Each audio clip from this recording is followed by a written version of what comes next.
Welcome. This is Astrology Insight Now, a weekly forecast program with astrology and other ways to help you make the most of your week and to heighten confidence for daily life.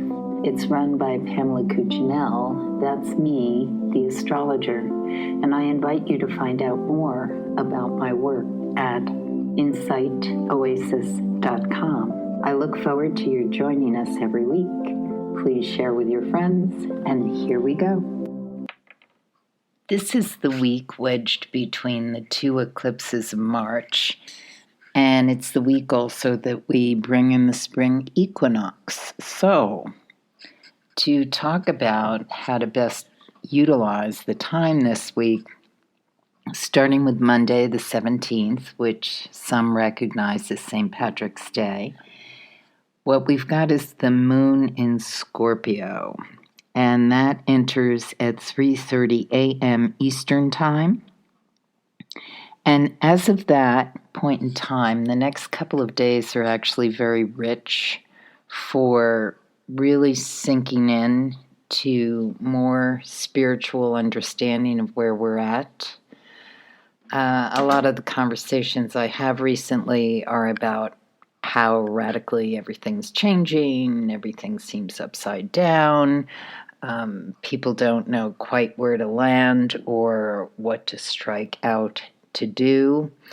And the most important piece here always is to check in to where you're at in a spiritual recognition. Now, if you don't have a practice, most people do respond to nature, they respond to music, they respond to things that give them that sense of quiet, peace, and continuation. And in this ephemeral world that we're in right now, where everything can change, when the moon is in the sign of Scorpio, thoughts may really run to how brief this span of time on Earth really is for each one of us, certainly, but also the preciousness of what we're dealing with. And so I don't really see Monday and Tuesday of the week as being bummer days. That's not what I'm talking about. I'm talking about just a real reckoning of really considering how you spend your time, what you do with it, and your motivation for being active in some way as a change agent. Because Scorpio energy is about transformation. That's what it triggers. So if you know where Scorpio lies in your horoscope, that's kind of the answer of where to go when you want to dig deeper, when you want to find something out.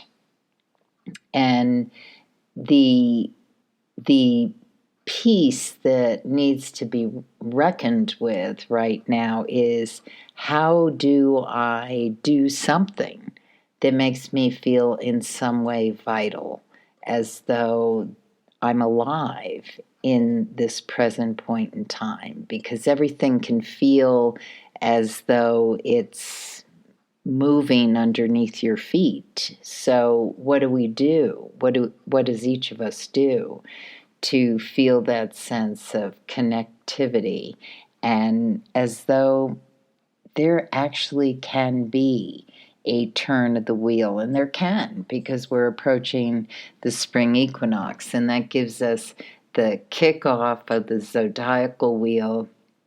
A lot of astrologers consider it the real beginning of the year, not one imposed by, it begins January 1st. It begins at the spring equinox, northern hemisphere, autumn equinox, southern hemisphere, but it begins when the sun is in alignment at the point 0 degrees Aries, because that is the beginning of the zodiacal wheel. I mean, it is, one could argue, where does it really begin? But the way astrology has been laid out back in time in the Greek sacred geometric, very all about the numbers and how they wanted it to work. It was, this is the beginning, the initiation point. So the 2 days as we're leading up to that into when the moon goes void of course at 3:28 p.m. Eastern Time again on Wednesday the 19th, these few days are actually very rich. They have a lot of ability to basically work the soil. Think about how Scorpio energy is about going into the underworld, into the deepest part of the earth. And the thing about this energy is that we, within the core of the earth, the deep core of the earth, that's where the richest minerals are, the aquifers of water. And so the symbolism is that deep into the darkness is where our real wealth lies. And so this energy is a lot about looking at the shadow. And one of the things that I think is crystal clear and quite disturbing is that if there's something you're angry about and feeling is absolutely wrong in the way people are behaving, or certainly governments or decisions that are being made, we also have to look at the reality of shadow energy that really speaks about how there are cores of darkness in all of us. And part of why we're here in this situation is something we all have to look at about, well, complacency, not working hard enough at something, not getting tired or frustrated at other people's inability to see what was in front of us. And so it's not so much about feeling as though the cause and effect of where we're at is in somehow on each of our shoulders, but it is about looking at the darkness inside that perpetuates perhaps an inability to move forward. And I think that especially on Wednesday, we have this really rich period of time from the morning until the moon goes void, of course, in mid-afternoon, when we can work creatively in different ways about, oh, I'm angry at this and I hate that, and this is what really upsets me. And think about, okay, so how do I transform that energy into something directive? And the directive piece is, what is it that I can do? And it's different for each of us. I mean, some of us might find ourselves performing or taking to the streets or getting involved in a community action thing or changing the work we do or working in different ways and capacities, or simply just recognizing that it's time to release the anger, the sense of paralysis that isn't effective at real change and transformation. And this all sets us up for what's coming in with the equinox. So once the moon is void, of course, mid-afternoon on Wednesday the 19th, we have a little period of time. The void of course energy is always about organizing, resting, not starting anything new, working on projects already in motion, recharging. And then the moon enters Sagittarius at 4:17 p.m. And this is the moon that is in the picture of the equinox horoscope.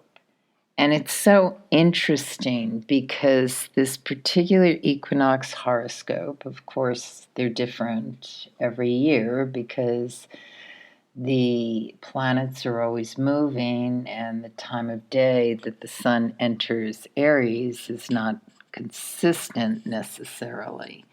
But what happens is we end up, and of course, you're looking at different places what you mark the equinox at. So the horoscope I'm looking at is set for Washington, D.C., which it's interesting as I contemplate changes that may very well occur over the next 10 years in the country that is considered the seat of power. Well, it certainly is always going to be, well, not necessarily, I should qualify that. Right now, it's considered the capital of the United States, so therefore it's a point to look at when looking at the United States. Of course, who knows? The configuration of the United States may change, but right now, what I'm looking at, and this would be the same energetically regardless of where you lay the chart out for, what changes are the houses that it lies in, etc. So we're having a real cluster of Aries energy, which is not unusual because the what we call the personal planets, Venus, Mercury, often are in the same sign as the sun or close to it. In this case, there's a cluster between the sun, Venus, Mercury. And then farther out is Chiron, which has been traveling in Aries. And then that little cluster is still there of planets that were in the lineup when everybody got excited in January about the planets that were lined up in Pisces. So we see Saturn and Neptune, and the nodal point is there as well. So there's this cluster of energy around that Aries point. And it's very linked to a sense of real mysticism. Now, mysticism, this is Neptune because the planet Neptune is in late degree Pisces, actually 29. That's pretty darn late. It's going to be moving into Aries into this month, actually, which I've written about on the post. So you might want to look at that, the post spot on astrology. But anyway, the Sun and Neptune in that very tight alignment is speaking about the way to work this long view of where we're at with how we can integrate the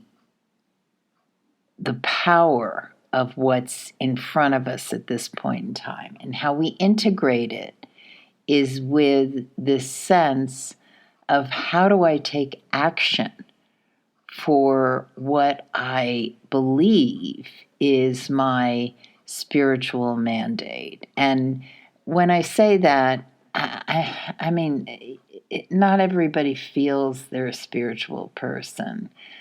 But when you think about the essence of what spirituality is, or mysticism, or, well, I don't want to use the word religion because that's such a loaded subject right now, and religions are challenging when people think their belief system is the only way to go. But in a sense of mysticism and spirituality, the motivating factor is love. So, how are we connected through and in love? And the love element with putting oneself in a sense of, this is how I'm going forward. This is how I'm taking action.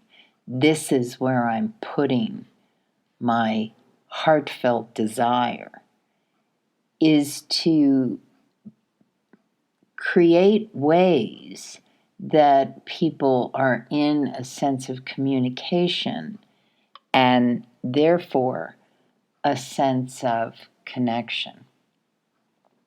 Now, the interesting thing about this equinox horoscope is that as we travel in time, which of course we continually do, this is a equinox horoscope that takes place at 5:01 a.m. Eastern Time. And so everything moves as time goes on. And as that movement happens, one of the things that's occurring is a challenge with, well, this is what I initiated. This is where I was springing from. But it also can bring us to crisis of faith, a sense of, this isn't where I thought this was going to go. So the advice or the counsel or the preparation as we look at this equinox is, by all means, take on whatever that project is, whatever that desire is, whatever your focus is, take it on and be lean about it. This is where I'm going. This is what I care most about.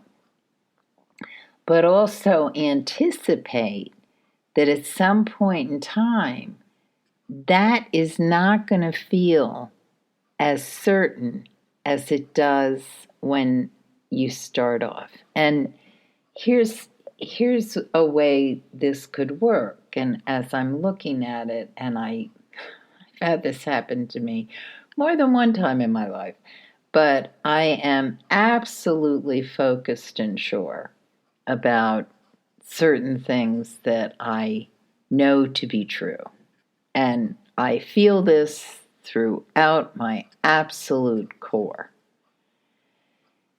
And then I encounter a situation that unseats me because I have the luxury, privilege, sense of seeing certain things from how I move through the world. But not everyone has that ability to move in that same way. And this is one of the things that's so, fascinating, and I use the word reckoning again about this period of time. And that's that many people who had a sense that they had certain freedoms or entitlements. That's a tricky word. People feel some people have entitlements, but other people don't. But it's all a question of perspective. Because when we're sitting in a place where we have certain things, someone who doesn't have those things sees us as entitled. So even though that may not be how we view ourselves, that can be how we're viewed. And so part of the work of this particular battle, because that's what I see it, this equinox is kicking off it's a battle or a journey or a goal. It's something that is desired and wants to be achieved. And it's very personal. So I can't, paint what it's going to look like for each one of us, because it has so much to do with what may very well be awakened or stoked within what you feel is important to act on at this point in time. And equinox energy sets up, and remember, this is in between these two eclipses. So this is a very charged time. And it's really asking that we rip off the veil, the mask. Mask is another tricky word in our post-COVID, or one could argue, is it post-COVID or is it new awareness of transmission of how things move? I mean, I don't know, but the desire for some of us to wear masks when we're in certain environments, again, can be a point of honor for some people, a sense of this is my truth, and for others it can be a trigger. And these things are so, as I said, personal. And as we move through this week, what's valuable is to note if you encounter any questioning or posturing or feeling a sense of being victimized or misunderstood, because those are points that are really valuable to consider in an objective way. Because the more we're able to step backwards and look at these situations objectively, the more it increases our power and direction in that way that we want to move with our sense of assurity and meeting our goals. And so if anything is called into question or attempts to derail you, and it can be just subtle. It can be, that didn't happen the way I meant it to happen, or there was a misconnection. It can be something like that. It doesn't have to be this overt sense that you were stopped or something tried to halt a process. So the equinox, wonderful day just to note nature, realize you're at a starting point, and just look at what is it, evaluate that you want to revisit and maybe restart. On the 21st, the moon is still in the sign of Sagittarius. It goes void, of course, at 2:53 a.m. on Saturday, the 22nd. So all day on Friday, the 21st, that moon is in the sign of Sagittarius. And the things that I see as being most noticeable on this day, especially fire and air people, are going to be moving sort of quickly, wanting to do the things they want to do, and don't get in my way. I'm sort of in a state of action. And yet, somewhere in the day, especially before mid-afternoon, we may notice something that isn't going as intended. We didn't have the support we thought we had. And that could be within self. It could be, I was supposed to follow through on this and I forgot. Or it could be someone who didn't follow through and you were depending on them. So whatever comes up, just again, note it, correct it, and consider how to put it in an appropriate place so you don't get that sense of being totally derailed or sideswiped. So the moon is void, of course, on Saturday the 22nd, as I said, at 2:53 a.m. until 3:29 a.m. Eastern Time. People may very well sleep through that. And the moon enters Capricorn at 3:29 a.m. And at this point in time, we actually have a very strong weekend for meeting that kind of spiritual love mandate. What is it? What was that creative promise to yourself? What was it that you wanted to connect with or spend time with? Is it, and this is not to minimize it, is it just some nice time in nature or with someone that gives you that sense of feeling very loved, or that you want to spend time with because you know the time is fleeting? And this can be very emphasized, obviously, with someone who's not well.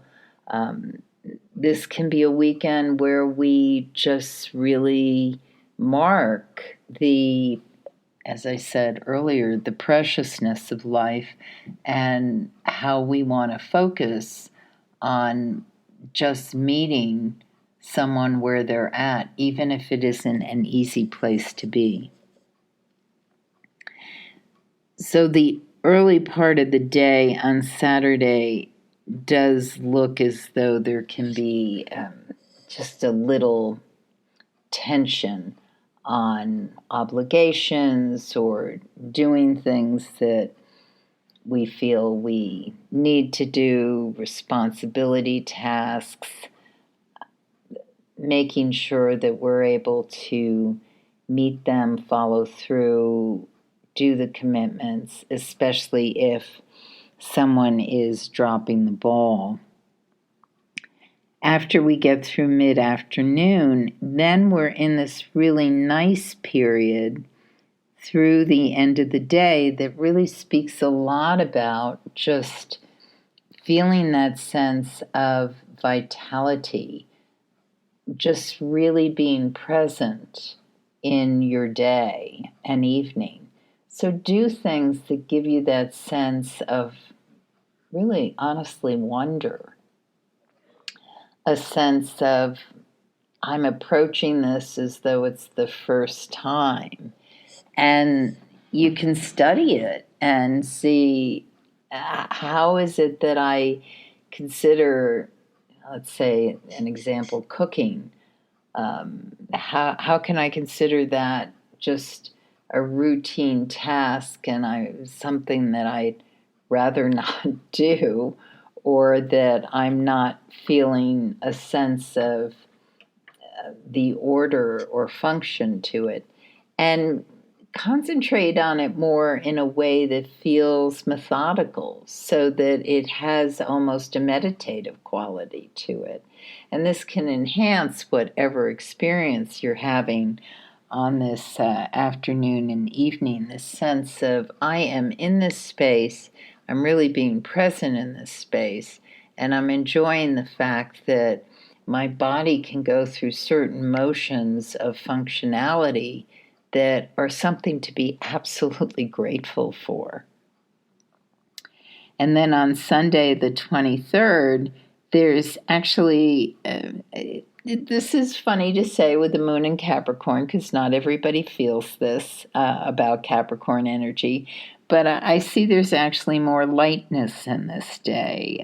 There can be a period, especially in the early evening, where some of us may feel very angry, or we may encounter someone with anger. And the other side of that is some sort of sense of grief or feeling wronged.